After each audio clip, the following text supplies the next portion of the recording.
Hi friends, నిన్న 100 chocolates order చూశారు కదా. ద కంటిన్యూస్ వీడియో అండి. ఇంకెవరైనా చూడకపోయింటే కింద లింక్ ఇస్తాను, చూసేయండి. Let's start the video. Pack with me. Packaging సరిగ్గా చేయకపోతే ప్రొడక్ట్ సరిగ్గా వెళ్దు, కస్టమర్ దగ్గర ట్రస్ట్ పోతుంది. అందుకే ప్యాకేజింగ్ని బిజినెస్కి హార్ట్ లాంటిది అంటారు. నేనైతే చాక్లెట్స్ని ఒక బాక్స్లో బబుల్ డ్రాప్ వేసేసి నీట్గా ప్యాక్ చేస్తాను, దానిపైన సీల్ చేసేస్తాను. నా చాక్లెట్స్ అయితే ఇప్పుడు వరకు అయితే ఎప్పుడు ప్యాకేజింగ్లో మెల్ట్ అవ్వలేదు. కస్టమర్ దగ్గరకు వెళ్ళాక కూడా బాగానే ఉన్నాయి. నేను ప్యాకేజింగ్ చేసేటప్పుడే కొన్ని టిప్స్ ఫాలో అవుతాను.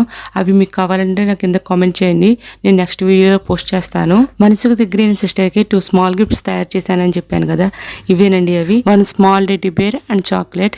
2 గిఫ్ట్స్ అయితే తయారు చేసేసాను వాళ్ళ పిల్లలకి. ఈ గిఫ్ట్స్ అన్ని కూడా ఒక కవర్లో నీట్గా ప్యాక్ చేశాను. నేను ఈ వీడియో చేసే టయానికి ఆ గిఫ్ట్స్ కూడా చాక్లెట్స్ కూడా సిస్టర్ దగ్గరికి వెళ్ళిపోయండి. దాని అయితే మంచి రివ్యూ ఇచ్చింది. అవేంటి ఇప్పుడు చూసేద్దాము. Customer review. Boost up by the small business owner.